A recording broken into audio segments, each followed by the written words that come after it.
नमस्कार, आप देख रहे हैं रॉयल बुलेटिन। समाजवादी पार्टी अध्यक्ष अखिलेश यादव ने एक बार फिर योगी सरकार की कार्यप्रणाली पर गंभीर सवाल खड़े कर दिए हैं। इस बार मामला है आगरा में हुए कथित एनकाउंटर का, जिसे अखिलेश यादव ने साफ तौर पर फर्जी करार दिया है। अखिलेश यादव ने एक बयान में कहा कि आज सुबह उन्हें जानकारी मिली कि आगरा में अमन यादव नाम के एक युवक का एनकाउंटर हुआ है, लेकिन जैसे ही उन्होंने इसकी पड़ताल की, उन्हें शक हुआ कि यह एनकाउंटर फर्जी है। इसी दौरान आगरा से एक पार्टी कार्यकर्ता का फोन आया, जिसने बताया कि जिस युवक का एनकाउंटर हुआ है उसका नाम अमन यादव नहीं है और सरकार ने जानबूझकर गलत नाम जारी किया है। अखिलेश यादव ने सवाल उठाया कि आखिर सरकार एनकाउंटर की आड़ में किन लोगों को निशाना बना रही है और सही जानकारी क्यों नहीं साझा की जा रही है। उन्होंने कहा कि ऐसे मामलों में सच्चाई सामने लाना बेहद जरूरी है, वरना सरकार पर जनता का भरोसा खत्म हो जाएगा। क्या आया तो हमारा एक काम मान लो, हमारा भी कहना मान लो। आज ऐसा है, हर दिन हम ये पढ़ते हैं अखबारों में, और कई बार आप लोगों ने भी लिखा होगा कि जेपी ने ऐसी बिक रहा है। हम आज आपके सामने कह रहे हैं कि जब सब बीजेपी बेच ही रही है तो हम समाजवादी पार्टी के लोग मिलकर के जेपी नाइसी को लेना चाहते हैं। और इसलिए लेना चाहते हैं जो उन्होंने औरों को कीमत लगाई हो, जो उन्होंने औरों को बेचने के लिए कीमत गुपचुप लगाई हो, वही कीमत हम लोग देने को तैयार हैं। और इसलिए क्योंकि इससे न केवल हमारा इमोशनल अटैचमेंट है जेपी से, बल्कि हमें आइडियोलॉजिकल अटैचमेंट बहुत बड़ा है। और आइडियोलॉजिकल अटैचमेंट के साथ साथ जिस समय इसको शिलान्यास किया गया था, उस समय देश के बहुत सारे सोशलिस्ट लीडर्स आए थे, जिसमें नेताजी, जॉर्ज फर्नांडिस साहब और अन्य लोग आए थे। और मैं ये दावा करता हूं कि जेपी नाइसी और खासकर जो जयप्रकाश जी का म्यूजियम बना है, देश में किसी पॉलिटिकल लीडर का ऐसा म्यूजियम नहीं बना जो समाजवादियों ने जयप्रकाश जी को समर्पित किया है लखनऊ में। इसलिए न केवल हमारे साथ आइडियोलॉजिकल और इमोशनल, बल्कि हमारी ये उपलब्धि भी है कि एक नेता की लेगेसी को कैसे हम अगली पीढ़ी तक लेकर जाएं। इसलिए जब सब बीजेपी बेच रही है तो हम ये खरीदना चाहते हैं, समाजवादी लोग मिलकर के। पूरे प्रदेश और देश के समाजवादियों से मैं अपील करूंगा कि वो हमें चंदा भी देंगे और हम ये लेना चाहते हैं। अगर सरकार को बेचने में दिक्कत हो, उनके पास तमाम एक्सपर्ट अधिकारी हैं। जैसे जब इन्हें मॉल बेचना था, प्लासियो मॉल की मार्केट प्राइस क्या है? यहां जितने किसान हैं ये मांग रहे हैं मार्केट प्राइस क्या रही होगी उस समय प्लासियो की?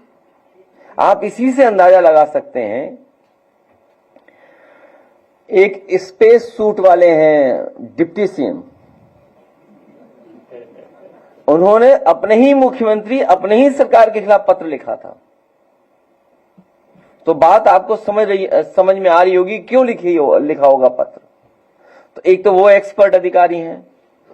दूसरा, समाजवादी पार्टी ने किसानों के लिए, उनकी मदद के लिए, सुविधा के लिए, उनके लिए एक बाजार क्रिएट किया था। न केवल बाजार क्रिएट किया था, बल्कि किसान अगर आए लखनऊ में अपना सामान लेकर के आए और कारोबार करना चाहे तो एक किसान बाजार बनाया था। सुनने में आया है कि आजकल सबसे मॉडर्न, सबसे हाई फाई जगह वो बन गई है, लेकिन वो किसान नहीं है, नई पीढ़ी के लोग हैं। वो किसान बाजार कैफे सेंटर बन गया है। किस नाम से जाना जाता है मैं तो नहीं जान रहा हूं, मैं तो एक ही बार गया हूं वहां पर। हाँ? नहीं, जो भी हो। और उसके बगल में एक किसानों को रुकने की जगह थी, जिसमें होटल बन गया है बहुत बड़ा लाल रंग का। वो देखिए, लाल रंग हमारा था। हाँ? लाल रंग हमारा था, लेकिन वो लाल रंग नहीं हटा, होटल हट गया। किसान की जगह किसी उद्योगपति पे पहुंच गया। हमें कोई आपत्ति नहीं है। तो वो जो एक्सपर्ट लोग हैं, मैं केवल इन बातों को इसलिए कह रहा हूं कि वो एक्सपर्ट हैं कि कैसे कोई चीज बेची जाती है। ये सरकार एसेट्स नहीं क्रिएट कर सकती, सरकार एसेट्स को बेच रही है क्योंकि कल हम और आप कंगाल हो जाएंगे। अभी मैं देख रहा था, भारतीय जनता पार्टी को कैसे पता है वॉर होने वाला है? मुझे कोई ये बताए, भारतीय जनता पार्टी को कैसे पता है वॉर हो रहा है? उनके ट्विटर हैंडल से, उनके मीडिया सेल से एक कहा कि वॉलंटियर्स हमें चाहिए जो लोगों की मदद करेंगे। उन्हें कैसे पता वॉर होने जा रहा है? ये सोचने की बात है। मैं आपसे कह रहा हूं, अरे देश बचाओ, हम सब बचेंगे तभी। आप बताइए बीजेपी कैसे इसको ट्वीट कर सकती है? आप पे भी होगा, अभी चल रहा, वाईफाई हमारा चल रहा नहीं चल रहा है? तो सुरक्षा जैसे विषय पे भी कोई गंभीरता नहीं बीजेपी के अंदर।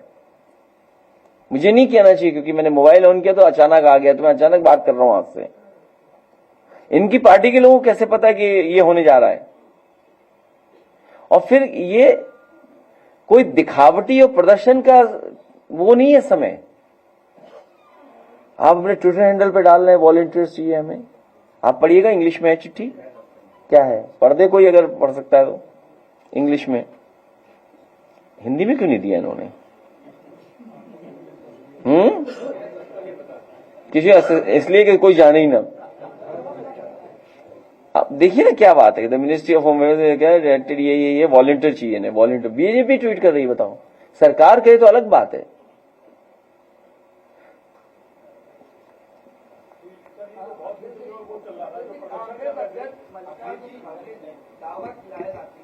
पहलगाम हमले से पहले 3 दिन पहले पीएम मोदी को एक खुफिया रिपोर्ट दी थी, उसके बाद उन्होंने कश्मीर का दौरा रद्द किया, लेकिन आम आदमी की सुरक्षा सुनिश्चित नहीं।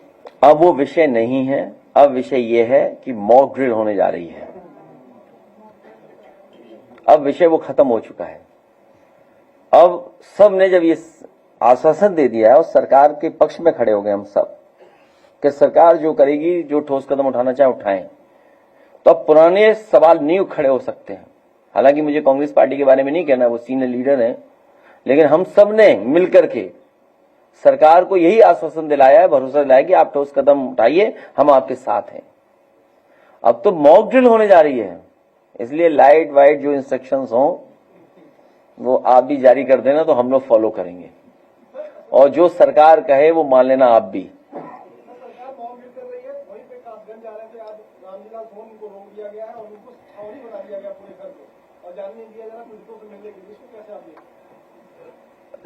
आगरा में अभी न्यूज नहीं है मेरे पास, आगरा में मुझे किसी ने न्यूज दी थी और आपके किसी अखबार ने लिखा है कि 7 दिन के अंदर पिछले कई दिनों से जाने कितने मर्डर हुए वहां, बड़े पैमाने पे मर्डर हुए हैं आगरा में। वो मेरे पास है नहीं न्यूज इस समय, लेकिन मेरे पास न्यूज नहीं है कि पुलिस इसी में लगी हुई है। अब आप देखिए चंदौली में क्या हुआ, चंदौली में क्या हुआ, सरकार बचा रही है, बीजेपी है, न केवल खुल के नाम ले रहे हैं, सबको पता है, सबको पता है कि मर्डर किसने किया है, कौन लोग पीछे हैं। भाई हमने आपने तो लाइव देखे मर्डर, तब कुछ नहीं हुआ।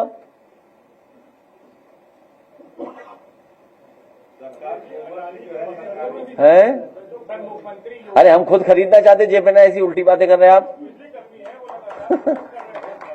देखिए सरकार क्यों लाए वो लोग, बीजेपी की सरकार क्यों लाए, अब बिकेगा सब। भाई सरकार क्यों लाए आप लोग, हम सब लोग क्यों लाए सरकार, जब हम लोग बता रहे थे कि भारतीय जनता पार्टी सब बेच देगी। हम तो सदन में कह रहे थे कि मॉल बिक गया, हमने सदन में कहा कि किसान बाजार बिक गया। तो सरकार बेचने वाली है, ये बनाने वाली नहीं है, ये एसेट्स नहीं क्रिएट करेगी। जो आपके सरकार के एसेट्स हैं उनको सबको बेच देगी। चाचा भी हैं और परिवहन का सवाल है, आप कह रहे हैं एक्सेस बेची जा रही है, 19 कार्यशालाओं को 3 महीने पहले निजीकरण हुआ, हो गया, उसके बाद भी अखबार में न्यूज नहीं आई। लखनऊ के अवध डिपो में अखिलेश जी 57 बसें हैं, जिसमें से ज्यादातर बसें ब्रेकडाउन और ऑफ रोड रह रही है, काफी ज्यादा यात्रियों को दिक्कत भी हो रही है। एक निजी कंपनी को टेंडर दिया गया है। चाचा बताओ। निजी कंपनी रोज कार्यशाला से प्रतिनिधित्व राष्ट्रीय में बैठा हुआ है। क्या कहेंगे? अब चाचा बताएं। चाचा आप नहीं दे जवाब इसका। बसों पे हमें चिंता नहीं है। देखिए, जब सभी बेचा जा रहा है तो बसें भी बेची जा रही हैं।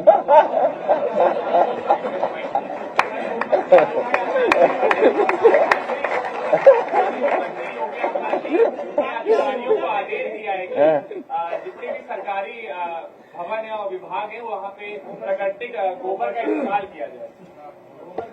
गोबर देखो, मैं इस पे कुछ नहीं कहूँगा। उन्नाव के साक्षी महाराज ने कहा है कि साक्षी महाराज ने कहा कि अखिलेश के दिमाग में गोबर भरा है, उनको सम्मान साक्षी जी जब मिलेंगे हम उन्हें प्रणाम भी करेंगे और हम पूछेंगे जरूर उनसे। देखो, मैं सच बताऊंगा आपको, आप नहीं जानती कुछ भी। जिस दिन हम चाहेंगे साक्षी महाराज जी समाजवादी पार्टी में आ जाएंगे। आप जानती नहीं हो कुछ। सच बता रहा हूं मैं आपको, आप पूछ लो फोन मिला के। हम लोग जिस दिन चाहेंगे उसी दिन साक्षी महाराज जी समाजवादी पार्टी में आ जाएंगे। हम जिस दिन उनसे अपील करेंगे, निवेदन कर लेंगे कि यार छोड़ो उसको, अब हमारे साथ आइए, लड़ाई बड़ी है पीडीए की, जातीय जनगणना की, वो हमारे साथ खड़े दिखाई देंगे। और सच्चाई बता दो, उन्हीं के दबाव में जातीय गणना हुई है।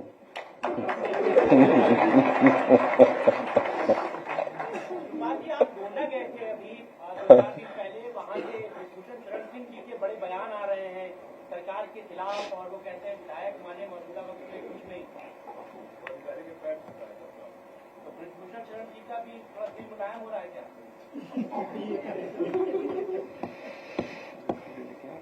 ऐसा नहीं, देखिए ऐसा है, चाचा के संबंध सबसे अच्छे हैं। और कोई बात बताओ।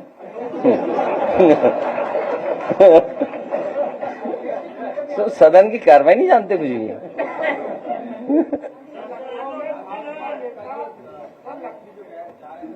सॉरी, नहीं देखिए उस पे, देखिए आज तक अखबार और टीवी, आज तक है, कौन सा है? आज तक है। देखिए आज तक को ज्यादा उलझाना नहीं चाहिए। आपने भी हमारा कहना माना। आज तक ने चलाया कि अमन यादव, तो आज तक को बताया कि तुम गलत कर रहे हो, तो उन्होंने नाम बदल दिया और खेद भी प्रकट कर दिया। वो खेद वाली लाइन पढ़ो जरा, लाओ हमें। आज ही खेद प्रकट है। मैं इनका धन्यवाद देता हूं कि इन्होंने जो गलती की उसके लिए खेद प्रकट किया। खेद प्रकट किया था शायद आपने, हाँ कर दिया। वो लाइन है खेद वाली लाइन नहीं मेरे पास है, नहीं। हाँ ये रही खेद वाली लाइन। तो आज तक ने गलत नाम डाल दिया था, अमन यादव की जगह अमन यादव डाल दिया था। तो हम लोगों ने शिकायत की, तो आज तक ने स्वीकार की कि उनसे गलती हो गई, तो उन्होंने खेद भी डाला उसमें बाद में। इस खबर के पहले वर्जन में आरोपी का नाम अमन यादव छप गया था। इस गलती के लिए हमें खेद है। तो मैं आज तक को बहुत धन्यवाद देता हूँ।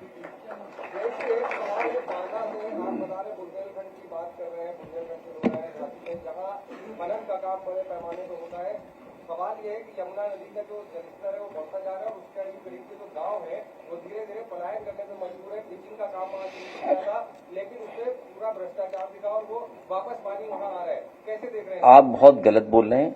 आदरणीय योगी मुख्यमंत्री जी बहुत ही ईमानदार हैं। आप सब बात गलत बोल रहे हैं। ये खनन में चोरी नहीं हो सकती। कल किसान राजधानी लखनऊ में प्रदर्शन कर रहे थे, उस समय उन्होंने कहा कि योगी जी झूठ बोलते हैं। नहीं ये मत बोलो। गन्ना किसानों को तमाम बड़े वादे की वीडियो तो दिखाई है। नहीं ये गलत बोल रहे हैं आप। हमारे मुख्यमंत्री योगी जी सच के अलावा कुछ नहीं बोलते। गन्ना किसानों को मूल्य नहीं मिला। सच के अलावा कुछ नहीं बोलते। जाने वाले की तारीफ करते रहो, जाने वाले हैं।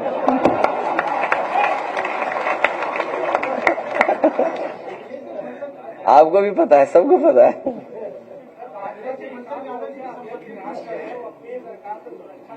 हैं?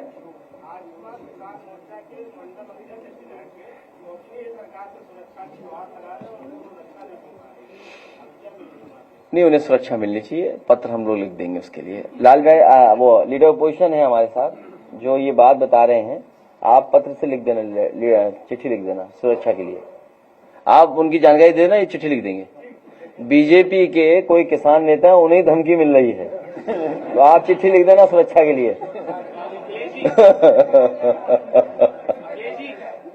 क्या खड़गे जी ने आरोप लगाया है कि अगर पीएम के पास इनपुट था तो उन्होंने वो इनपुट आर्म फोर्सेस के मैं जवाब दे चुका हूं। अभी आपके साथी ने सवाल पूछा था, मैं जवाब दे चुका हूं। देखिए, एक मिनट जाओ, मैं किसी पॉलिटिकल पार्टी लीडर के लिए कुछ नहीं कह सकता, वो मेरा विषय नहीं है। क्योंकि आप लगातार सवाल पूछे, हमें डर भी लगता है चैनल वाले किसका कैसे इस्तेमाल करें।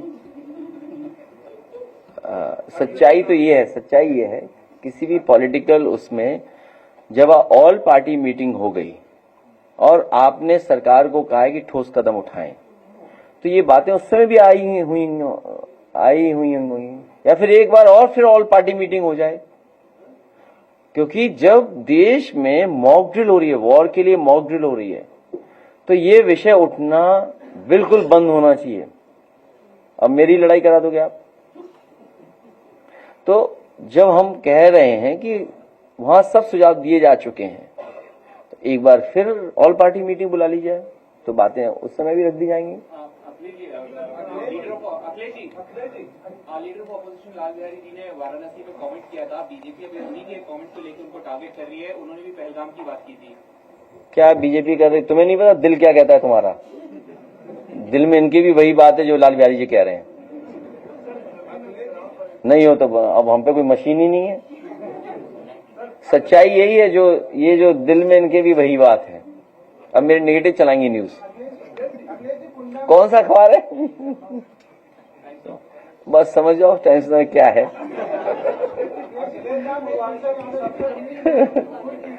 देखिए, अभी ये विषय नहीं उठाने चाहिए। देखिए, आपको भी गाइडलाइन आ गई है होम मिनिस्ट्री की। मैं अपने पत्रकार साथी से कहूंगा, ये कौन सा चैनल बताया था आपने?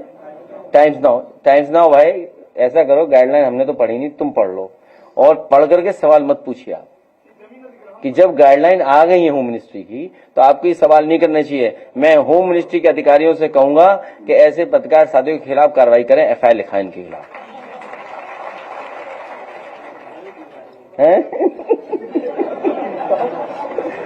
क्या नहीं, इसलिए गाइडलाइन आ गई तो हम कैसे कह सकते हैं? आपको भी नहीं सवाल पूछना चाहिए। कार्रवाई हो रही है, क्या प्रतिनिधिमंडल जाएगा? देखिए, ये चाचा भी जा चुके हैं, हम भी उसके घर जा चुके हैं। ये क्यों कार्रवाई हो रही है? आपको ये सोचना चाहिए क्यों कार्रवाई हो रही है। और हर स्तर पे वकीलों के जो हमें सहयोग लेना पड़ता है वो भी हम ले रहे हैं, कानूनी मदद ले रहे हैं। आर्थिक रूप से भी जितना तोड़ा जा सकता है तोड़ा जा रहा है। और आप टाइमलाइन देखिए कि मुकदमे कब दर्ज हो रहे हैं, वो टाइमलाइन देखिए आप। पुलिस कप्तान, इससे पहले, बहुत पहले जब पुलिस कप्तान थे तो मैंने बात की उनसे, तो उनकी बातों से लगा कि उनके ऊपर कोई दबाव है, जिसके कारण वो लगातार झूठी एफआईआर लिखा रहे हैं। लिखाने वाले कौन लोग हैं? देखिए, वो घबराए लोग हैं जिन्हें चुनाव हारना निश्चित है। चुनाव हारेंगे वो लोग जो एफआईआर लिखा रहे हैं, वो चुनाव हारेंगे। उन्हें कोई भी गणित चुनाव नहीं जिता सकता। और मैं आपको याद दिला दूं, वो बातें याद नहीं दिलानी चाहिए। बहुजन समाज पार्टी ने कोई फैसला लिया था उस जिले में, वो फैसला मुझे बदलना नहीं चाहिए था।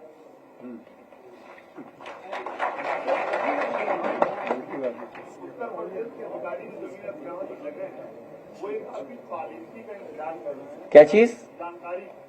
किसकी? जमीन अधिग्रहण के अधिकारी जो वर्तमान में, हाँ वो आपकी लखनऊ आगरा पॉलिसी की जमीन अधिग्रहण की कहते हैं लिखित में तो थी, लेकिन अखिलेश जी की कोई अलग से पॉलिसी पीसफुल ट्रांसफर हो गया था। हम तलाश रहे हैं, हमको मिल नहीं। वो कभी उन्हें नहीं मिलेगी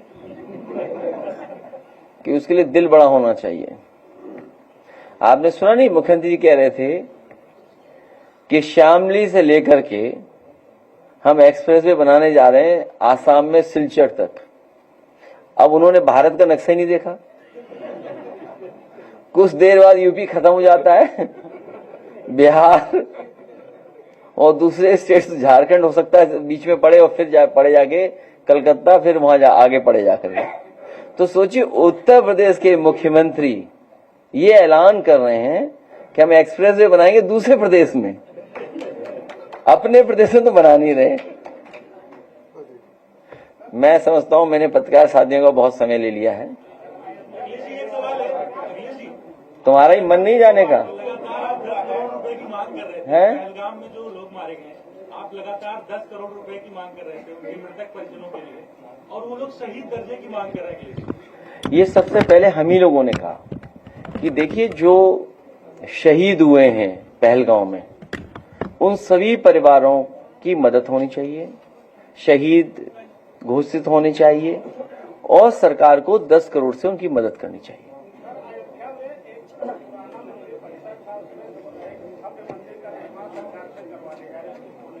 कौन से भगवान है वहां?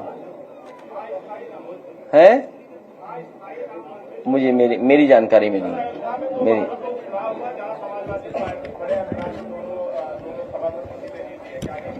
अभी कुछ नहीं कहेंगे, अब आपको जाने के लिए कहेंगे। आइए किसान, अरे रुक जाइए। अरे कोई एक बहुत अच्छा स्कल्पचर है, क्या बोलेंगे हिंदी में, स्कल्पटर जो मूर्तिकार हैं, वो कुछ बना के लाए हैं। निगम जी के परिवार के भतीजे हैं, दीपक निगम, और उनके साथ 2 लोग हैं। कृपा करके आ जाएं यहाँ। और मजदूर सभा हमारे लिए एक माला लाई है, मजदूर सभा 2 माला लाई है। मजदूर सभा के लोगों से कहेंगे बाकी लोग वहीं बैठिए, सबके उनके बैठिए, बाद में मिलेंगे, बाद में। इस घटनाक्रम के बाद यूपी की सियासत में हलचल तेज हो गई है। एक और जहां विपक्ष इस पूरे एनकाउंटर को लेकर सरकार पर हमलावर है, वहीं सत्तारूढ़ पक्ष अभी तक इस मामले में चुप्पी साधे हुए है। अब सवाल यह है कि आगरा एनकाउंटर की जांच होगी, क्या वाकई किसी निर्दोष को मार दिया गया है, और अगर हां तो उसकी जवाबदेही कौन तय करेगा। देखना होगा कि योगी सरकार इस पूरे विवाद पर क्या सफाई देती है और सच क्या सामने आता है। अपनी राय हमें कमेंट में जरूर बताएं और ऐसे ही लेटेस्ट अपडेट्स के लिए बने रहिए रॉयल बुलेटिन के साथ। चैनल को लाइक करिए, शेयर करिए और सब्सक्राइब करना ना भूलें।